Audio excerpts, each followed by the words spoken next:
Radios Indignados. Radio Indigné. Radio Indigné Sur Radio Radio M. M.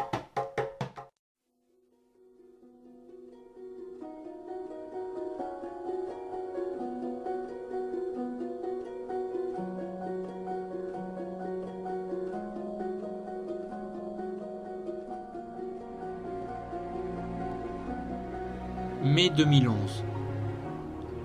Sacrifié sur l'autel de l'austérité, le peuple espagnol, entraîné par sa jeunesse, se révolte contre l'injustice sociale dont il est victime. Brandissant haut le livre de Stéphane Hessel, des centaines de milliers de personnes descendent dans la rue. Les indignés occupent l'espace public pour contrer la toute-puissance de la finance et de ses dociles politiciens au pouvoir. Revendiquant la démocratie réelle, le mouvement embrasse de nombreux pays. Les indignés s'organisent aux quatre coins du monde pour résister à un système économique destructeur qui broie tout sur son passage, les hommes comme la nature. Ce n'est pas une fatalité. À Montélimar, comme dans la plupart des villes françaises, le mouvement fut intense et porteur, et il se renouvelle en cet automne 2013. 2 ans après la naissance du mouvement international des indignés, les raisons de l'indignation sont toujours présentes et ne cessent de s'accentuer.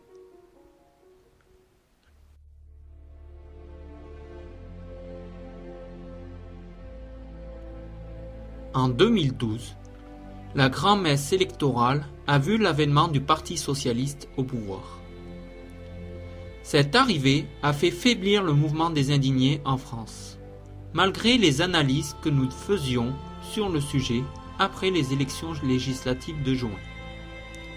Nous disions: en France, le rejet de la politique d'austérité de Sarkozy s'est traduit par son éjection électorale. Mais ne nous faisons pas trop d'illusions sur la politique que mènera Hollande, au service des marchés et contre l'intérêt général. Ces mesurettes sociales promises ne suffisent pas à cacher son asservissement au capitalisme. Les changements de Hollande ne seront que la continuité de la gestion d'un système économique à l'agonie. Les élections de ce printemps ne changeront donc rien. Quel que soit le gouvernement, en acceptant le jeu du pouvoir, il n'a d'autre choix que d'accepter de gérer un système basé sur l'injustice sociale au service des riches et des puissants. Cette injustice dont nous sommes victimes est le ferment de notre colère et de notre indignation. Il ne peut en résulter autrement que notre rébellion pour défendre nos droits et notre dignité. Ainsi se forge le combat des indignés. Venez en débattre lors de notre assemblée générale samedi 9 novembre à 14 h au parc de Montélimar.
Jusqu'au bout et là on veut bien nous mener la vie.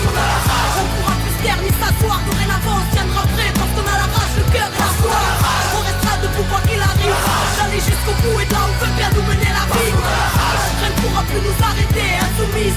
marginal, humaniste ou révolté. La rage, parce qu'on choisit rien et qu'on subit tout le temps. Et vu que leurs choix sont bancals, et ben tout équilibre fout le camp. La rage, car l'irréparable s'entasse depuis un bout de temps. La rage, car qu'est-ce qu'on attend pour se mettre debout et foutre le bouc. La rage, c'est tout ce qui nous laisse, façon, tout ce qui nous reste. Car combien des nôtres finiront par retourner leurs fesses. La rage, de vivre et de vivre l'instant présent, de choisir son futur libre et sans leur cri d'oppression. La rage, car c'est la merde et que ce monde y adhère. Et parce que tout leur champ OGM stérilise la terre. La rage, pour qu'un jour l'engrenage soit brisé. La rage, car trop lisse vérité sur leur écran télévisé. La rage, car ce monde ne nous correspond pas. Nous nourrissent de forêts pour placer leur rempart. La rage, car ce monde ne nous correspond pas. Où Babylone s'engraisse pendant qu'on crève en bas. On restera debout quoi qu'il arrive.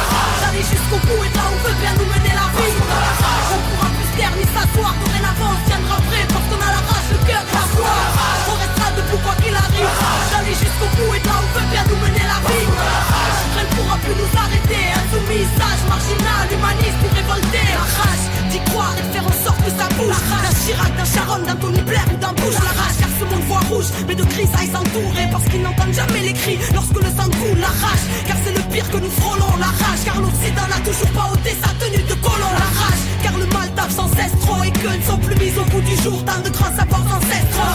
Trop de mensonges et de secrets gardés. L'élite de nos états riches de vérité pouvant changer l'humanité. La rage car ils ne veulent pas que ça change. Ils préfèrent garder leur pouvoir et nous manipuler comme leurs anges. À la rage car on croit aux anges et qu'on a choisi de marcher avec eux. La rage parce que mes propos dérangent. Faut aux quatre coins du globe. La rage du peuple, l'ébullition. La rage, ouais, la rage ou l'essence de la révolution. On restera debout quoi qu'il arrive. D'aller jusqu'au bout et là où veut bien nous mener la vie. On pourra plus se taire ni s'asseoir. Dorénavant on tiendra prêt parce qu'on a la rage, le cœur et la foi. On restera debout quoi qu'il arrive. D'aller jusqu'au bout et là où veut bien nous mener la vie. Rien ne pourra plus nous arrêter. Insoumis, sage, marginal, humaniste ou révolté. On restera debout quoi qu'il arrive. D'aller jusqu'au bout et là où veut bien nous mener la vie. On pourra plus se taire ni s'asseoir. Dorénavant on tiendra prêt parce qu'on a la rage, le cœur et la foi. On restera debout quoi qu'il arrive. D'aller jusqu'au bout et là où veut bien nous mener la vie. Rien ne pourra plus nous arrêter. Insoumis, sage, marginal, humaniste ou révolté. Anticapitaliste, altermondialiste. C'est toi qui cherches la vérité sur ce monde. La résistance de demain. À la veille d'une révolution. Rage du peuple, del pueblo. Parce qu'on a la rage qui fera trembler tes normes. Parce qu'on a la rage et la populace et la rage est énorme.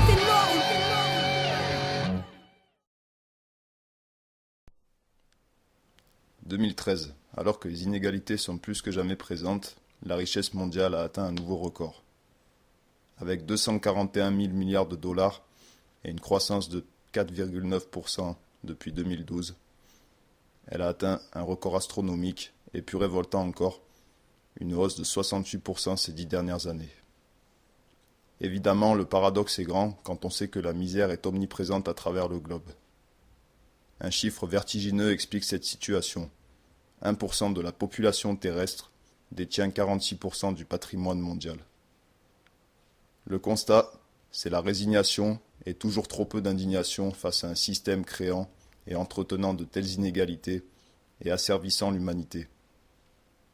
Tandis que cette infime minorité profite d'une économie propice à l'accumulation de richesses, le reste de la planète subit, la pauvreté est grandissante. Partout sur la surface de la Terre, la privatisation des ressources naturelles vitales au fil des décennies, leur appropriation et leur pillage par des puissances économiques avides, dévorant tout sur leur passage, combinés à la dégradation de ces ressources, due aux répercussions de l'industrialisation sur l'environnement, empêchent des milliards d'êtres humains de subvenir dignement à leurs besoins élémentaires, se nourrir à leur faim, avoir accès à l'eau potable, avoir un logement décent. D'autres ressources naturelles font l'objet d'une convoitise de la part des puissances politiques au service de l'économie, qui déclenchent alors, pour assurer leur contrôle, des conflits impérialistes meurtriers, sacrifiant des vies au nom du capital. C'est le cas des guerres d'intérêt pétrolifères ou gazifères, initiées par les gouvernements occidentaux, au Moyen-Orient ou en Afrique. Faisons maintenant un état des lieux en Europe, où les plans d'austérité répétitifs imposés au peuple par les gouvernements et la BCE n'ont fait que faire progresser la misère et les inégalités. Alors que le chômage a atteint des taux records dans de nombreux pays, notamment chez les jeunes entre 18 et 25 ans, dépassant les 50% par exemple en Grèce, au Portugal ou en Espagne, le coût de la vie, lui, ne cesse d'augmenter. Les besoins primordiaux, la nourriture, le logement, la santé, deviennent de moins en moins accessibles aux gens, aux familles. Alors que la précarité progresse, les aides sociales sont peu à peu supprimées. Le système de solidarité, la sécurité sociale, les allocations chômage, les allocations familiales, les aides au logement, les minima sociaux tels que le RSA en France, qui sont déjà insuffisants pour subsister étant donné cette hausse du coût de la vie, sont en plus menacés sous prétexte de remboursement de la dette et donc de restriction des dépenses publiques. Cet abandon des États tend à une société où la survie et le chacun pour soi sera la règle. Et de plus en plus de familles se retrouvent sous la menace de la misère. En France, avec un RSA à 500 €, même combiné aux aides pour le logement, il est difficile, même impossible dans certaines villes, de payer ne serait-ce qu'un loyer. De plus en plus de gens se retrouvent sans domicile, même en travaillant et en ayant un salaire tel que le SMIC. Le droit au logement, un droit primordial pour la dignité humaine, n'existe pas. Et les rues se remplissent de plus en plus. 14% de gens en France vivent sous le seuil de pauvreté, et même en travaillant, puisqu'il y a 2 millions de travailleurs pauvres. Pendant ce temps, les grosses entreprises qui, elles, dégagent des bénéfices monstrueux, profitent de la situation et exploitent leurs employés, souvent au salaire minimum, qui correspond à des miettes de pain par rapport à la richesse produite, redistribuée entre le patronat et l'actionnariat.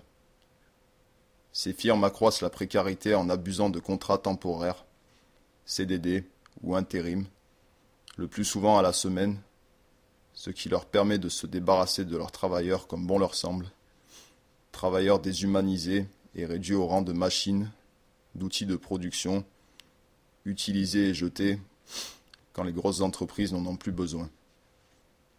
Face à cet esclavagisme moderne qui nous impose de trimer et consommer pour vivre, le constat est amer. L'unité et la solidarité prennent du recul, laissant le champ libre à cette exploitation. Les puissants utilisent des mécanismes pour diviser la population que nous développerons tout à l'heure, et qui leur permet de s'engraisser tranquillement pendant que le citoyen remet ses problèmes sur le dos de son voisin. Des parties de la population sont ainsi stigmatisées sans relâche, allocataires, chômeurs, immigrés, et un climat de haine et de rejet monte sans fin depuis de nombreuses années. Les gens bénéficiant des aides sociales, des allocations, sont ainsi taxés d'assister, avec des discours simplistes affirmant qu'ils seraient dans une situation plus confortable que s'ils travaillaient, alors que ces aides primordiales permettent à peine de survivre. D'autant plus que bon nombre de bénéficiaires des minima sociaux ou du chômage travaillent de façon ponctuelle, dans des boulots temporaires, partiels, en intérim, qui ne leur garantit pas une stabilité de ressources, d'où l'existence de ces aides qui se révèlent à peine suffisantes. Ces discours confondant assistance et assistanat créent un climat individualiste de méritocratie, ne tenant absolument pas compte des réalités, des inégalités, des difficultés à trouver un emploi stable ou de l'incapacité pour des personnes de travailler en raison de problèmes de santé, de handicap. C'est toute la notion de solidarité qui en prend un coup. Alors oui, il y a des personnes qui gagnent beaucoup sans travailler, mais qui ne sont pas traitées d'assistés. Rentiers, spéculateurs, qui font travailler leur argent parce qu'ils en ont déjà beaucoup, ultra riches profitant des niches fiscales, des paradis fiscaux. Le racisme, le repli nationaliste et identitaire, la haine de l'autre, la peur, gagnent sans cesse du terrain. Cela se ressent dans les politiques menées ces dernières années, dans le racisme d'État. Les libertés, les droits de l'homme sont sans cesse bafoués. Et la politique actuelle ne se démarque en rien de celle menée durant le dernier quinquennat de l'UMP, où pendant des années, les sans-papiers ont été traqués sans relâche. Des enfants scolarisés ont été expulsés avec une politique de chiffres, des quotas d'expulsion, une situation honteuse et déshumanisante, menant lieu à des drames comme cet homme poursuivi par la police et qui s'est noyé dans la Seine.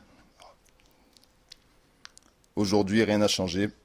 Les camps de réfugiés sont dévastés et le ministre de l'Intérieur expulse des lycéens.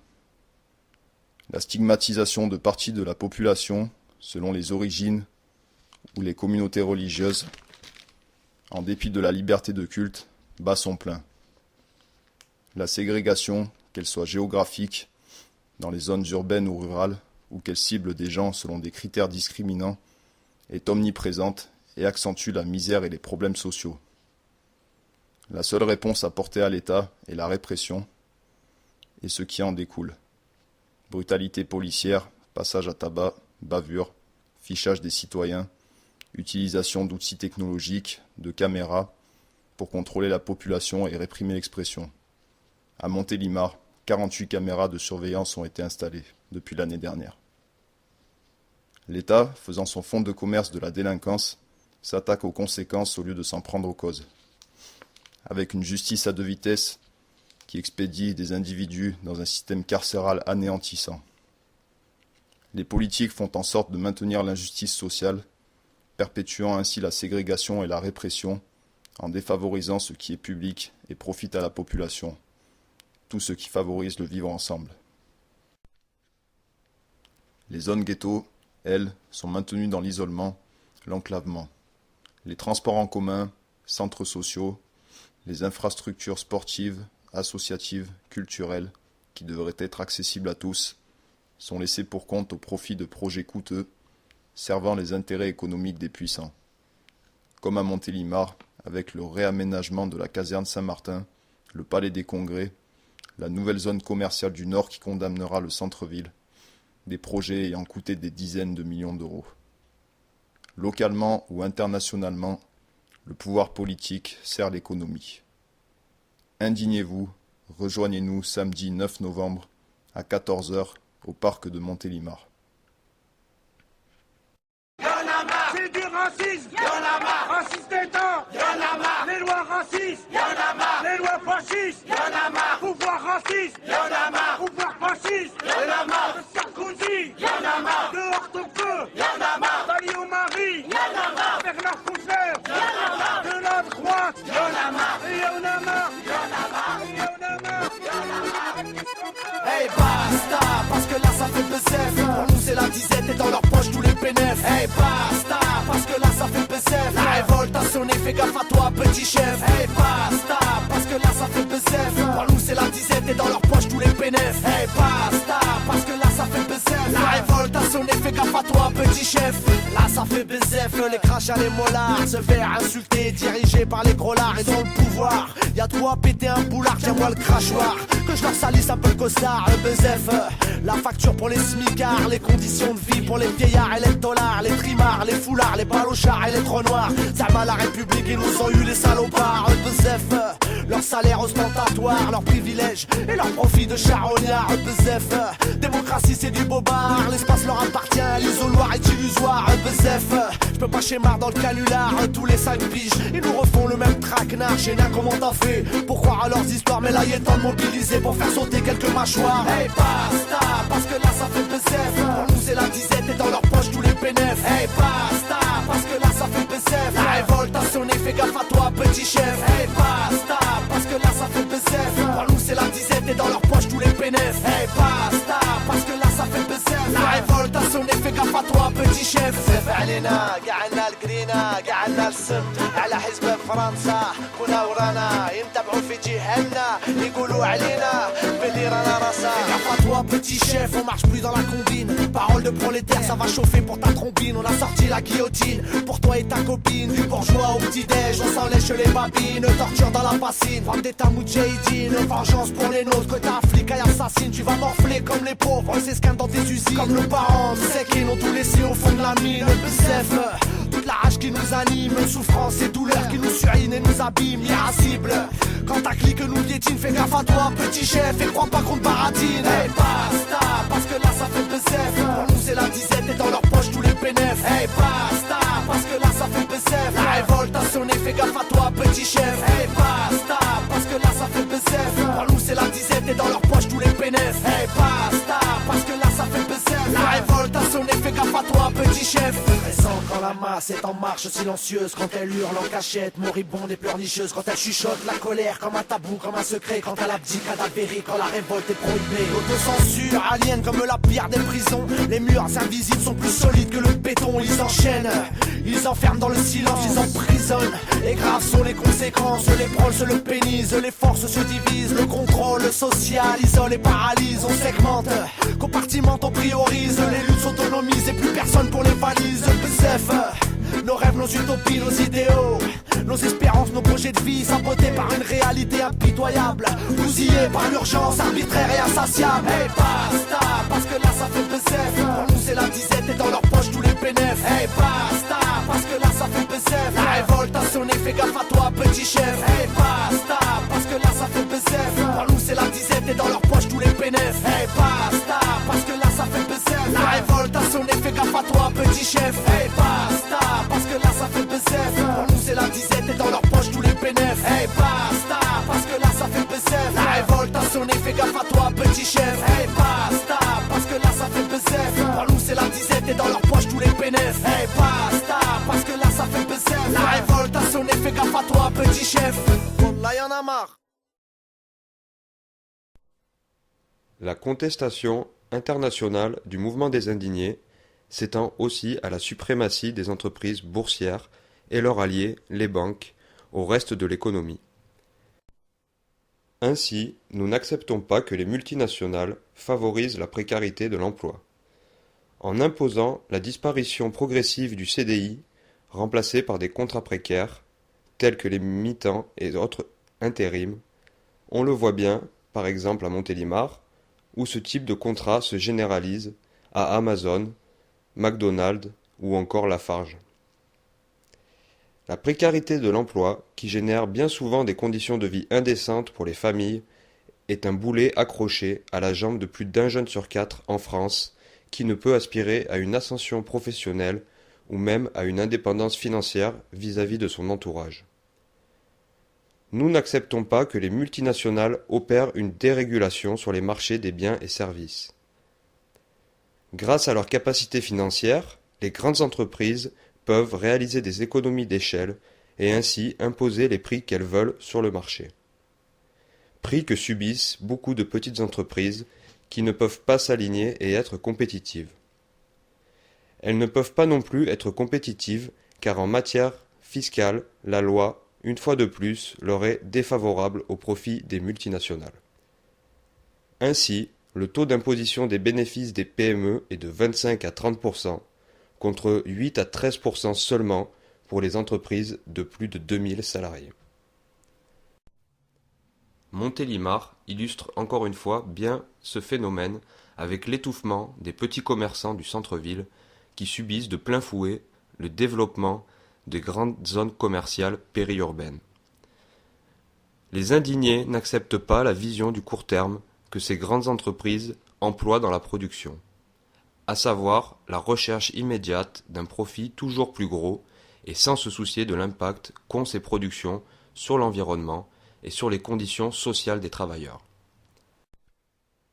Évidemment, nous nous opposons aux délocalisations et aux plans de licenciement, sous le même prétexte de taux de profit insuffisant des entreprises. D'autant plus que la plupart de ces plans de licenciement ou de délocalisation sont réalisés alors même que les entreprises sont largement viables si elles n'insistaient pas à substituer les fruits du travail pour le redistribuer aux actionnaires.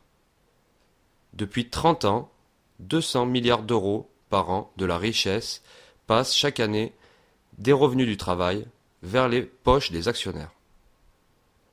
Nous nous opposons au mécanisme de gestion du personnel, au management, de ces grands patrons qui ne voient leurs salariés qu'à travers des taux de productivité, inculquant le chacun pour soi. L'usure psychologique des salariés conduit certains à la destruction de leur propre vie, comme par exemple le nombre important de suicides chez France Télécom. Nous nous opposons à la toute-puissance du système financier, bancaire, qui est à l'origine de la crise de 2008. Crise ayant enfoncé les États dans l'endettement par le sauvetage du système économique. Aujourd'hui, ce même système financier attaque les États sur la question de la dette, justifiant la destruction des services publics et de nos conditions sociales. Nous assistons à d'énormes transferts de richesses vers les actionnaires. De 2008 à 2011, la dette française a progressé de 600 milliards d'euros. Depuis 1973, l'État français ne peut plus emprunter directement à la Banque de France ou à une banque centrale. Pour financer ces emprunts, l'État est obligé de se diriger vers les marchés financiers avec des emprunts à taux d'intérêt. Le cumul des intérêts, depuis 1973, équivaut à plus de 1400 milliards d'euros.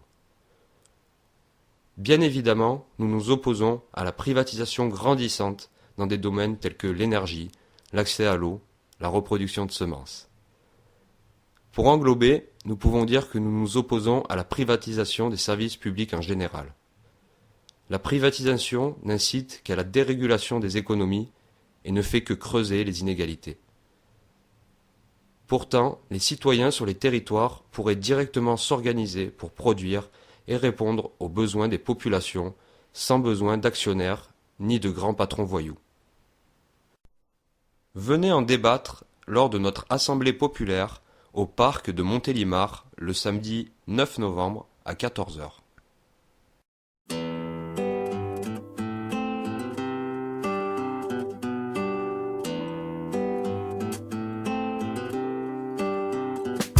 Depuis mes sources du Nil jusqu'en haut de la tour Eiffel, j'aurais tout fait jusqu'à m'en étouffer, j'aurais tout jeté, mes refrains, mes couplets. Écoutez le studio, je l'aurais fermé, le micro, je l'aurais coupé, j'ai douté. J'avance sur des chemins chaotiques, venez goûter mes vérités dans les bouquins de Jean-Paul Couteux, dégoûté d'avoir une vie non méritée. Regardez, je suis brillant, mais je reflète l'obscurité, identité.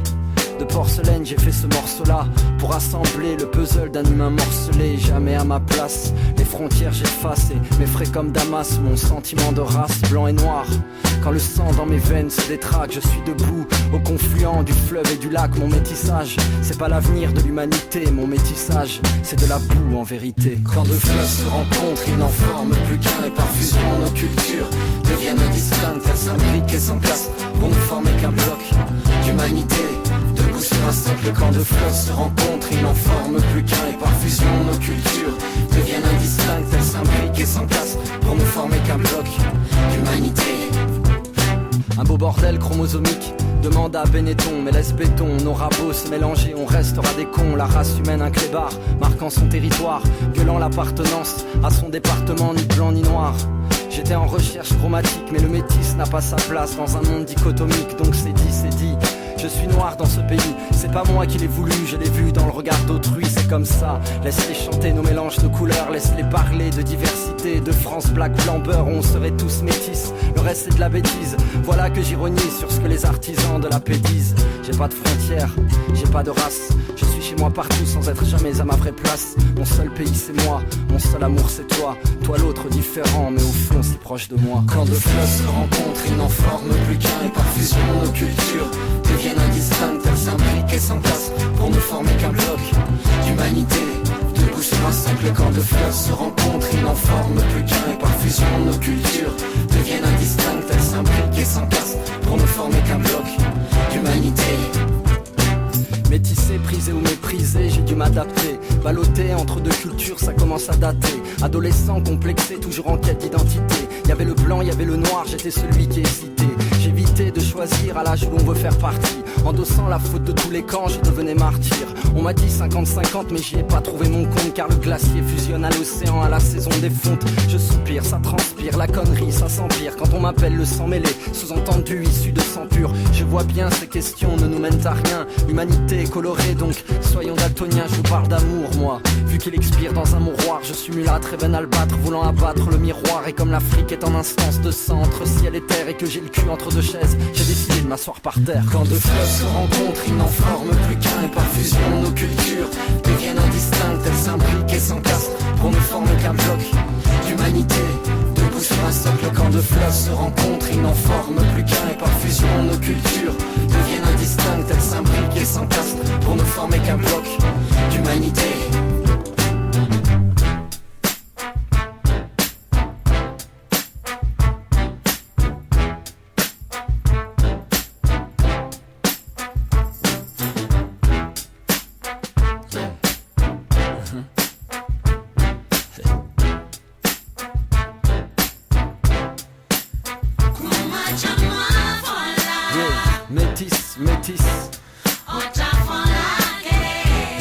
Quand deux fleuves se rencontrent, ils n'en forment plus qu'un.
En 2012, notre charte des indignés de Montélimar et d'ailleurs reprenait l'article de la Déclaration des droits de l'homme et du citoyen, l'article 35, qui dit « Quand le gouvernement viole les droits du peuple, l'insurrection est, pour le peuple et pour chaque portion du peuple, le plus sacré des droits et le plus indispensable des devoirs. » Plus que jamais, la colère qui est nôtre doit s'exprimer. Refuser de subir, décider d'agir, ainsi se développe notre mouvement sur des revendications légitimes remettant en cause cette société du tout argent où les représentants du peuple, une fois arrivés au pouvoir, se mettent au service du patronat et des riches contre les intérêts des électeurs. En France, comme auparavant en Espagne et en Grèce, ce sont des gouvernements prétendument sociaux-démocrates qui se sont pliés aux exigences de la finance en imposant plans d'austérité et privatisation des services publics. La démocratie parlementaire n'est en rien une démocratie réelle. Elle garantit la pérennité du système capitaliste et le défend contre les intérêts du peuple. L'absence de réponse politique pour réguler l'économie suite à la grande crise économique de 2008 témoigne de cette soumission politicienne. L'absence de démocratie dans le domaine économique donne la toute-puissance aux possesseurs de capitaux, banquiers, patrons, actionnaires, qui sont les véritables dirigeants de la société. Face à ces aberrations, nous, indignés, revendiquons la fin de la dictature des marchés financiers, ainsi que la démocratie réelle, seule à même de redonner le pouvoir au peuple. La charte des indignés de Montélimar dit « Nous n'entendons pas nous soumettre à un quelconque calendrier électoral, qui paralyse tous les débats, les enferme dans les limites stériles des échéances électorales, du système des partis et des querelles artificielles d'individus qui n'ont en commun que leur volonté de puissance. Nous pensons que nous devons établir une nouvelle forme de démocratie, la présente ne remplissant pas son rôle qui devrait être de favoriser le bien commun. Nous adoptons les principes d'égalité sans aucune hiérarchie, où la voix de chacun doit être entendue, de délégation par mandat réversible et de prise de décision par consensus. Nous appliquons et expérimentons ces principes dans nos assemblées qui doivent s'agrandir et se constituer dès maintenant en contre-pouvoir face aux puissances qui veulent décider, sans nous, de nos vies et de notre avenir commun. Venez en débattre lors de notre assemblée populaire, le samedi 9 novembre, à 14 h au parc de Montélimar. Radios Indignados Radio Indigné. Radio Indigné sur